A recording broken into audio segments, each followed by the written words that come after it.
Spin your passion into a business with Shopify and break sales records with the world's best converting checkout. Let's hear that one more time. The world's best converting checkout. Shopify's legendary checkout makes it easier for customers to shop on your website, across social media, and everywhere in between. Now that's music to your ears. Any way you spin it, you can be a smash hit with Shopify. Start your $1 a month trial today at shopify.com/records. Hi everyone, I'm Deb Flashenberg. Welcome to Yoga, Birth, Babies, a podcast produced by Prenatal Yoga Center. We will be diving into everything prenatal yoga, birth, and baby related, hoping to inspire, educate, and empower you through your journey into motherhood. Thank you for listening. Hi, I'm Deb Flashenberg. I'm the host of Yoga, Birth, Babies. And today's conversation was inspired by my students. A couple months ago, I had a lot of students that were having their second babies that felt that their first births were really traumatic and challenging. And then there was a lot of anxiety about how am I going to go into my next birth? And in full transparency, I had the same problems with my own experience. My first birth was really hard. It was really hard. And I was very concerned, how am I going to handle it if I have another birth like that? And so I thought this is a topic that we need to have a conversation about. And as I was researching traumatic and challenging births, some of the data I found showed that 1 in 3 new parents report their births as traumatic. Those are huge numbers. Those are numbers that we need to look at and then offer support. 1 in 3 new parents report their birth as traumatic. That means a lot of people need a lot of support. And I'm hoping that this conversation can offer a little support. So I have Kristin Lasseter. She is a board-certified psychiatrist in Texas who specializes in reproductive psychiatry and women's health. She's the founder of Reproductive Psychiatry Clinic of Austin. She gives some fantastic information of even the signs and symptoms that this isn't just normal postpartum, but things are a little rocky and you may choose to find some support. We talk about how to process your birth, talk therapy. How do we do that without re-traumatizing ourselves? How do we prepare ourselves for those that are going to have another birth and find the care provider that aligns with you, that can really support you? So I think this is a very important conversation. And I hope if you did have a traumatic or challenging birth, this gives you permission to recognize that you did nothing wrong and that there will be support available for you and to hopefully help you take those first steps. And if you're facing your second birth, again, helping you get to the other side of some of that burden you carry on you so that you can step into your second birth feeling a little more open and free. So I'm really excited about this conversation. Before we get to this talk, just a reminder that as things start to get back in person, yay, we are going to continue our online classes. So we're going to now bridge that gap between just online and just in the studio. We're going to have in-studio classes with some live streaming, so a hybrid, and then we're going to keep just a few classes just online just to keep that really intimate community we've created. So just keep an eye on our website for our expanding schedule and how we can best support and serve you throughout your pregnancy and postpartum. Also, if you've been having some aches and pains between classes and you can't make it to class as much as you'd like, make sure you head to our website, prenatalyogacenter.com, and download the 5 simple solutions to the most common pregnancy pains. It's like a little cheat sheet for times that you can't make it into class. I'll help you with your back and your hips and all those areas that your pregnant and postpartum body might need a little more attention on, because you deserve to be happy and healthy. And then just the last thing before we get to this conversation with Kristin is the teacher training. People have been asking, okay, things are starting to open up. What are you going to do about teacher training? We have made the commitment that for the next 2 teacher trainings, they're going to stay online, which is great because we've had people from all over the world taking our trainings throughout COVID, and we don't want to close that door completely. So At least we're going to have 2 trainings in early fall and late fall. And then we're hoping to do, if Yoga Alliance says we can stay online, we're hoping at least 1 training a year will be online. So those that don't have the opportunity to travel to New York, we can still study together and enrich each other's lives and learning. So definitely for the rest of 2021, we're going to be online, and then we'll be in Washington, D.C., and then so excited that in the spring we'll be in person in New York. But check all of that out on our website. Okay, we're going to take a super quick break, and when we come back, please enjoy my conversation with Dr. Kristin Lasseter. Looks like you need a vacation. Enter the 5-Hour Energy Where Will the Tide Take You sweepstakes. You could win a $10,000 dream beach vacation. Imagine jet setting off to a tropical paradise, having fun in the sun, or diving at a gorgeous reef. It's up to you. No purchase necessary. Go to 5HETide.com for official rules and to enter. That's 5HETide.com. Enter today. Ends June 30th, 2024. Hi, Kristin. How are you? I'm doing well. How are you doing, Deborah? I am doing really well. So I wanted to thank you for being open to having this conversation, because this is not some of my light, quirky conversations. We're talking about traumatic birth. So I think, we have a lot to go over, and I'm really excited. So I guess before we jump in, I'd love to learn a little bit about you and how you decide to focus on reproductive psychiatry. Sure. I am a reproductive psychiatrist out of Texas, specifically Austin, Texas. I started a clinic there called Reproductive Psychiatry Clinic of Austin. I originally went into medical school thinking that I was going to do OB-GYN because I absolutely love women's health and all the things that go into supporting women around birth in particular. And when I started doing medical school, I realized and I love psychiatry, and I had no idea that would even happen, but it's just a topic that I can't seem to get enough of. And as I was doing my residency interviews, specifically and on the East Coast, I came across reproductive psychiatry and women's mental health, which we didn't really have much of in Texas. So I hadn't heard of it before then. And I felt like it was just the perfect combination of the two parts of medicine that I absolutely love and feel passionate about. So it ended up working out perfectly. That's wonderful. I love when people find their passion and then have the opportunity to pursue it. So you definitely have the background to dive into this. So the whole reason that I reached out is I've had a lot of second-time parents talking to me about how to mentally prepare for labor after a challenging first birth. So I thought, all right, let's dig into that. And then as I was doing some research, and I'd actually written about this in the past, some of the data I found, and please correct me if I'm wrong, but I saw that 1 in 3 new parents report their birth as being traumatic. So I thought this was super important to talk about. So I guess one of the things we can talk about is, I guess a bigger theme is, how does someone heal from a traumatic or difficult birth? What are some of your initial thoughts on that? Yeah, well, I do want to say that I think this is a really important topic. I think that it's something that isn't talked about enough. And a lot of times parents can struggle with a lot of shame around the experience that they had with maybe a more traumatic birth, or feel like they're the only ones struggling with it. So I think it's great that you're focusing on this topic. In terms of mentally preparing for birth after going through a more difficult one, I think really processing that first birth is absolutely vital. It's,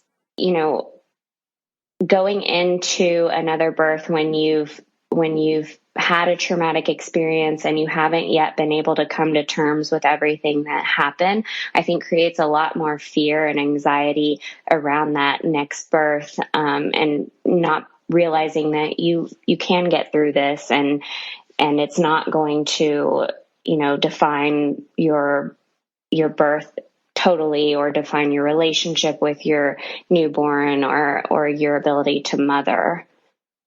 That's important, because I could imagine that that the ability to mother could be really huge. I had a hard birth. I don't know if I'm meant to do this. How am I going to be a new parent? I could see that being a really huge problem.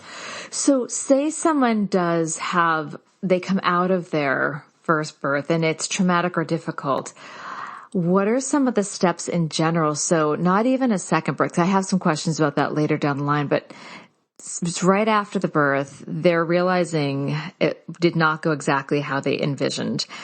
What are some of the ways that someone could start to process that? Do they go into talk therapy? Sometimes they might not even know the signs that something's off. They may think, well, this is just normal how new parenthood's supposed to be. Yes, I hear that a lot, is that people didn't even realize that they had had a hard time dealing with their birth until maybe their second birth, and then they're realizing, well, the first birth was, not normal, or the way that I reacted to what had happened, wasn't healthy maybe. And the talk therapy, in my opinion, is always helpful, even if the birth wasn't traumatic, even if, everything's going well. I think having that extra support is never a bad idea. But especially after having a traumatic birth, going to talk with somebody who is specialized in helping people process that is really important and can be really beneficial in terms of healing and growing from the experience. Mm-hmm.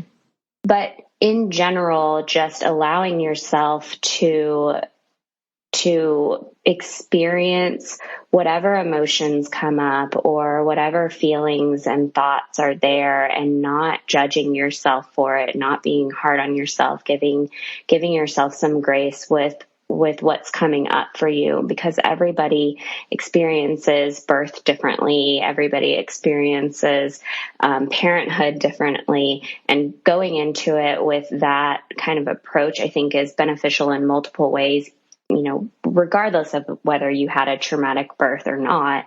Going into parenthood with kind of this openness to experience whatever, or allow whatever emotions are there, to have space and be there. That's great. What would be some symptoms that somebody, or maybe they, not even that person, because they might be so deep into this, but the people around them may start to recognize as this is beyond the norm of a parenting adjusting. Like, it's not just, we're having a bumpy ride, but there are really some signs that we need to get some help. What are some of those primary symptoms of birth trauma? I think not being able to function like you would normally be able to function is probably the biggest red flag. So not functioning the same in your relationships in terms of engaging the same with others, not feeling like you can handle the same amount of stress or, challenges that might come up, having trouble with your sleep and that's not getting better, or just feeling like it's all too overwhelming, or feeling irritable or down, not really being able to enjoy your baby or the experience. Those are some symptoms and are pretty common for people to experience. Mm-hmm. And then as I'm asking all these questions, I realize I didn't even ask you about defining what would be considered a traumatic or a difficult birth. Because I could imagine someone listening to this thinking, did I have a traumatic or difficult birth? It just seemed it was hard. So are there any, and maybe there aren't, I'm just kind of shooting from the hip here. Are there any necessarily guidelines or any ways to define, or is it just personally what somebody came out feeling?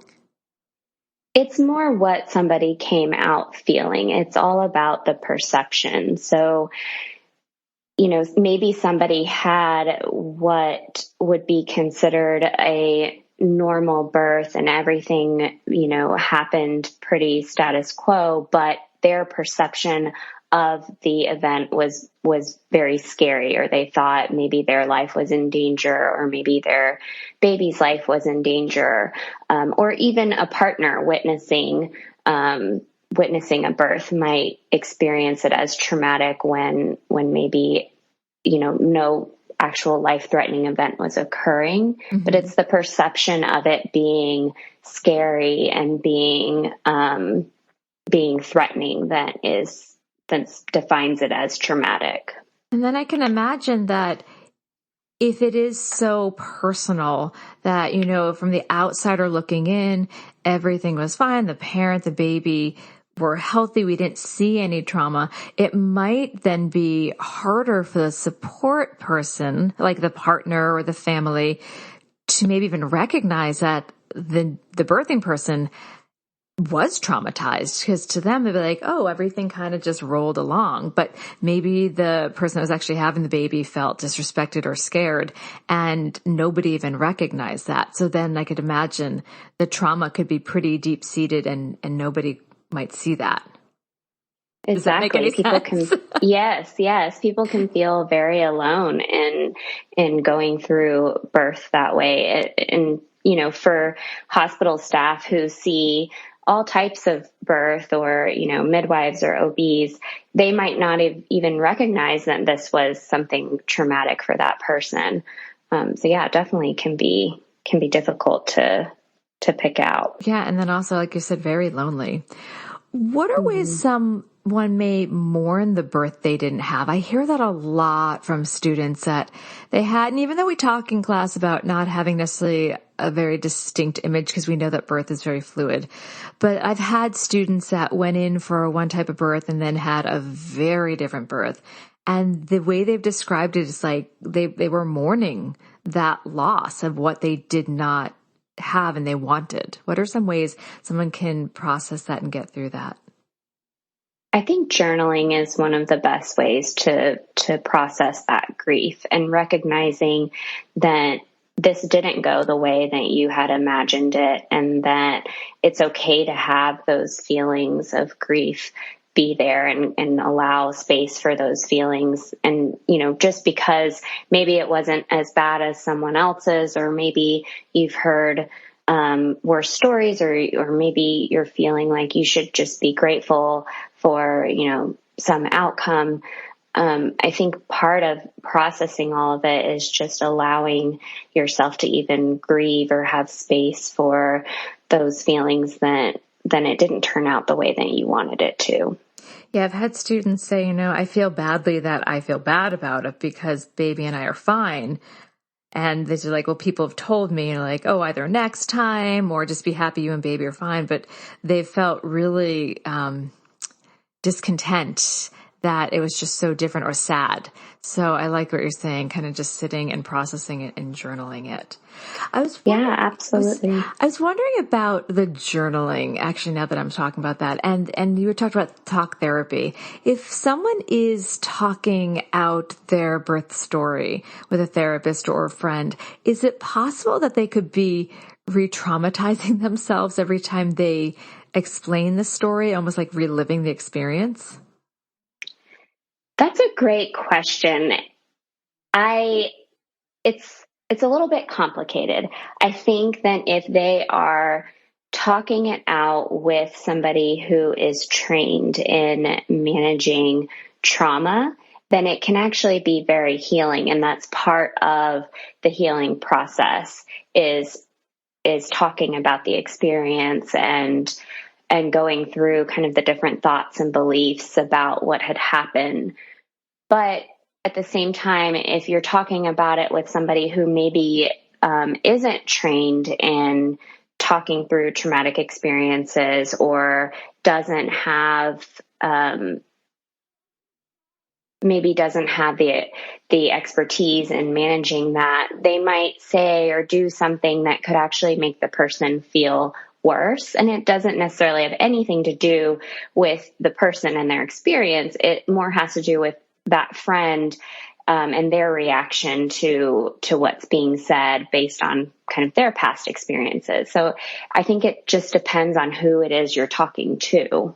And then maybe if someone does feel like they've had a challenging birth, be very, I don't know if that's the right word, but what I wanted to say is protective of who you share that with. So I don't know if does that sound right? Yes, no, absolutely. I think having boundaries around that story is is really important. You don't have to share it with everyone. You can say, I'd rather not talk about that, or that's not something, then I feel comfortable discussing. So I've seen in postnatal yoga before and after class, the students talk, and I love that we have that community. But what I've also seen on some occasions is someone will talk about their birth, and then it turns into everyone, and every now and then it's not like happy stories, like one traumatic story stacked on top of another. And it feels like instead of supporting, they're actually de-escalating into kind of like a big trauma black hole. So when that, right. Does that make any sense? So what happened? Yes. Like, what can one do in that situation? Or is there anything as the teacher, because I'm not technically teaching class, I'm just observing this, to jump in? So how can I help?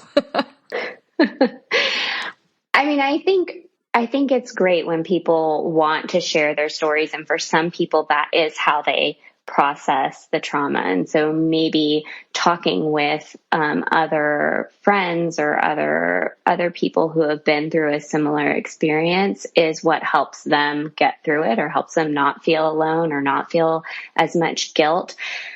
But I think if that's something that would make it worse for you in particular, really having those boundaries of, not discussing it or walking away when somebody starts telling, a story that's triggering to you, or, turning off the TV if there's something on the news that's triggering.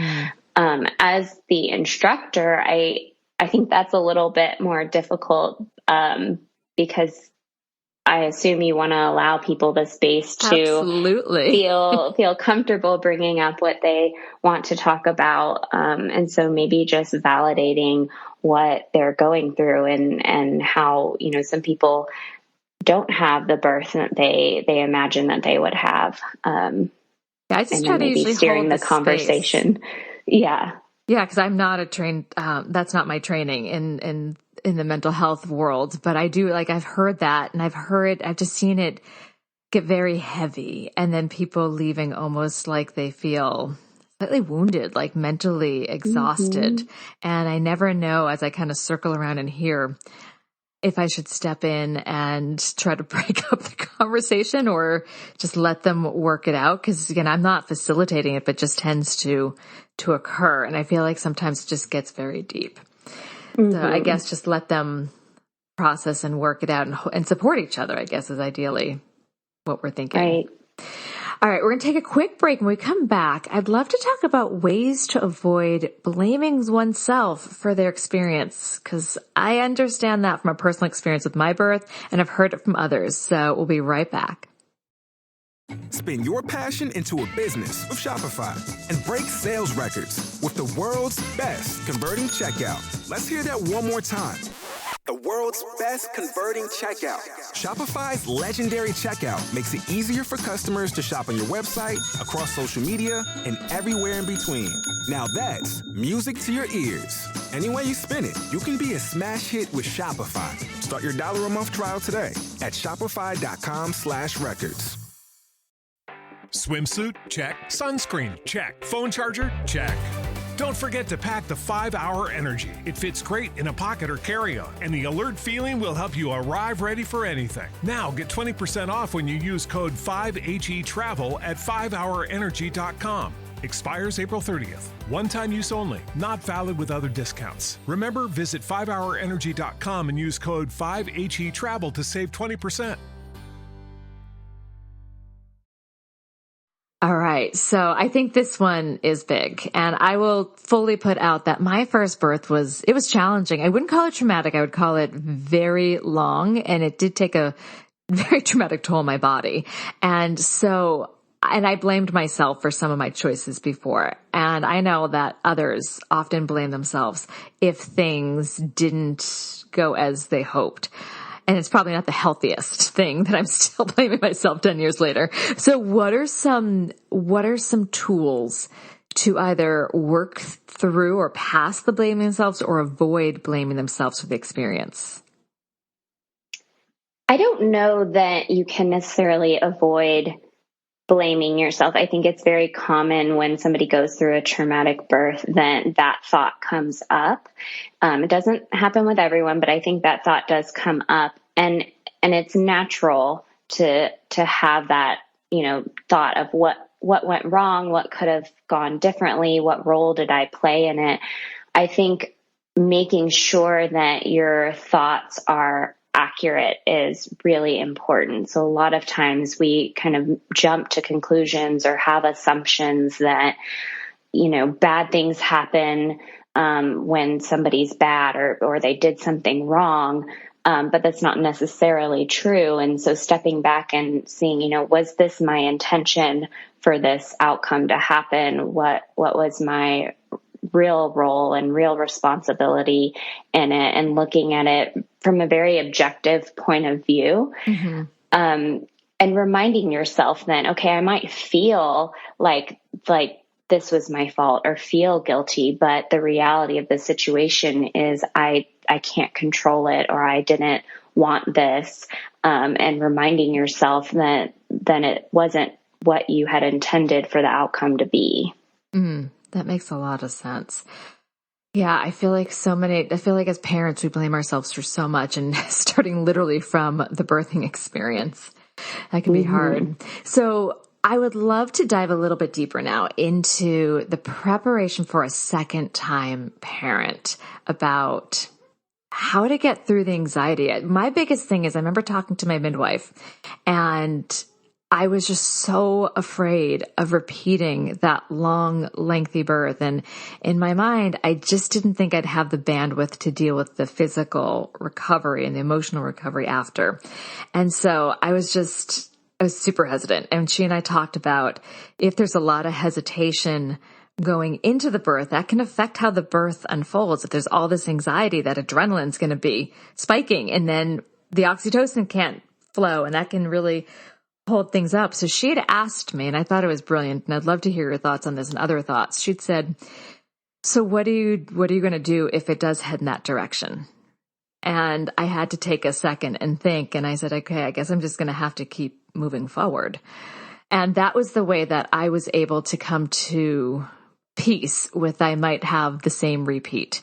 What are your thoughts of how somebody can handle the anxiety of possibly repeating a difficult first birth? I think making sure that you have a really good support system is key. So I love that you could be open with your midwife about your fears and the experience that you had before. And I think that is really important, finding an OB or a midwife that you can trust and that you can have open communication with, so that they can help you through that next experience and that you feel safe in their hands. Yeah. I think it's also important to have maybe a doula or another support person there who can help with communication in case things get chaotic, or people are distracted with managing other tasks. Then that can help you with making sure that you're understanding what's going on. They're able to kind of talk you through maybe what the doctor's doing or what the nurses are doing. That way it doesn't get lost in the chaos of everything. Mm-hmm. But I also think making sure, like I said before, that you're processing what happened that first time, so then it's not as heavy of a weight on you. It's not something that's still being burdensome to you. So knowing that, okay, I got through that first one, it was hard, but I'm strong, and I can, if it happens again, I can get through it again.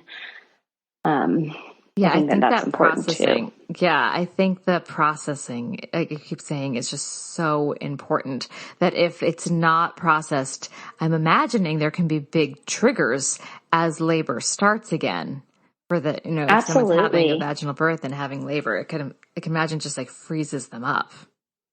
Absolutely. If I have a patient who has had a traumatic birth in the past and they come to me because they're already anxious while they're pregnant for the second time, they're already anxious about the birth that's to come, my my recommendation all the time is to go to therapy, see somebody who specializes in traumatic birth to help them work through that first birth.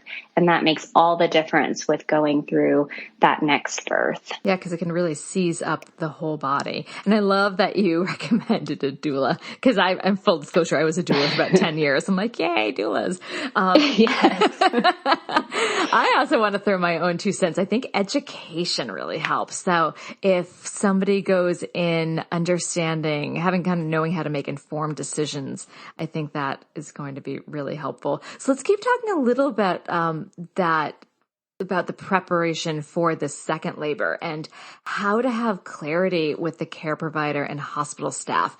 If somebody hasn't met the hospital staff, which usually they don't, how do they handle informing them that they just might need a little extra tender care, that, you know, maybe they are carrying trauma, and just to be really mindful of how they're touched, of how they're spoken to? Is that for if they have a doula or the partner or the actual pregnant person? How can we open communication so there is that safe space to open up and birth?